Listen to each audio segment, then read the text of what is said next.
Sword of Sorcery number 8, written by Christy Marks, art by Aaron Lopresti and Travis Moore. This is the finale of the book. I'm going to miss it, but first, last issue we had Eclipso taking the House of Diamond and basically joining it to his cause, and they all started to attack of House Amethyst. So this picks up with, what's her name? Graciel is the good one. So Morgul is being greeted by the head of House Diamond, and he's just like, hey, we got you surrounded. We've taken over House Onyx and House Diamond. Like, they're all coming after you, and he can literally use his power to change the will of your own people.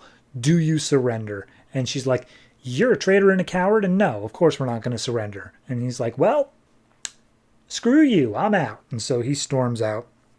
We see back at the House of Turquoise, Ingvi comes through from dropping off her brother and stuff into hiding because Eclipso is there. And she's like, okay, there's like a lot of crazy stuff going on, but the number one thing is we got to get to House Amethyst because they are definitely attacking there. And they're like, okay, but there's no portal. They closed all the portals in there. How are we supposed to do that? And the head of House Onyx, Lady Akikra, comes out and just be like, hey, I got like special shadows, portals and stuff like that. We can get you in. And they're like, why should we trust House Onyx? This guy came from your house. And he's like, yeah, and he killed my house. He took them over. I am not fond of this man. And coming through vouching is also, what's his name? Hadron from House Diamond. He's like, yeah, no, she saved my life because my brother is a dick. So, we're good. We're cool if you trust us at all. And they say, okay, but like, we are probably all going to die if we go do this. So is everyone still good? And they're like, yeah, no. Also, by the way, this is the new head of House Turquoise. He's definitely coming along. And Turquoise is like, I mean, yeah, I am. But like, why you gotta...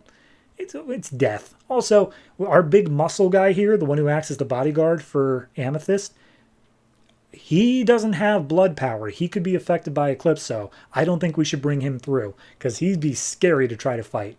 And he's like, actually, I do have a latent power of a house in my blood. So I do have blood powers, but I'm not going to tell you what it is.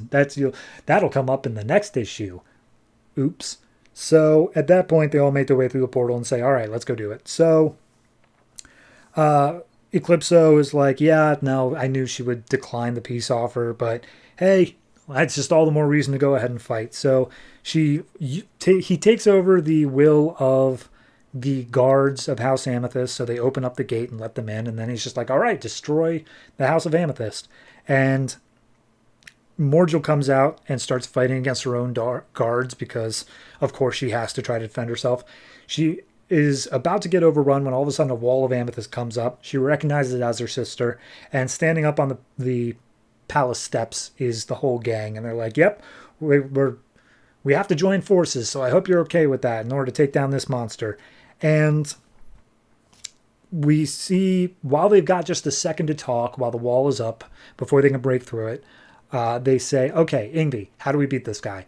And she comes up with this memory of using the amethyst catalyst to force him back into the diamond. So they say, okay, we'll do that. You all fight down here, do that. Graciel and Morgul, they're going to go up and they're going to power up the catalyst with all their power, but it requires them to get the black diamond away from Eclipso for it to work. So Amethyst comes up with a sneaky plan for that. So anyway, Eclipso comes in. He immediately just starts bashing down the amethyst wall, and she says, all right, everybody, this is it. Like, everyone knows what the plan here is. Let's do it.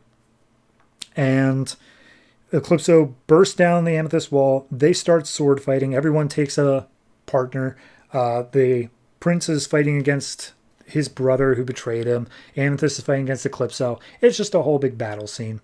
We see Graciel and Morgul make their way up to the roof, and basically they're just like bickering with each other, just being like, oh man, I can't believe that we're fighting side by side. This is crazy. And Graciel's like, well, I mean, it could have always been this way if you weren't such a bitch. So let's go ahead and just let bygones be bygones for right now. And we see in the middle of the fight, Amaya realizes that Eclipso is kind of weak to amethyst shards. So she tosses away the sword she had and makes one of pure amethyst. As she does so, she gets jumped from behind by one of Eclipso's goons, and she tosses him into Eclipso. And then they continue fighting, and it's only afterwards that it's revealed that the goon was actually Preet, the turquoise guy, in disguise, and he used that collision with Eclipso to pick his pocket and steal the black diamond off of him. So now that the black diamond has been separated from Eclipso, they activate the catalyst, and they use that to put Eclipso back into the diamond. However, Eclipso says, I don't want to go back, so he uses his super-powered vision to blow up the catalyst on top of Graciel and Morgul. And then he goes after Amaya with his sword, saying, like, I'm going to kill all you amethysts so that I can never go back again. And as Graciel and Morgul are trapped underneath the shards of the catalyst, they reach out, touch hands with each other, and they give all of their amethyst power to Amaya. And so she is given the full strength of the blood power rather than just a third of it.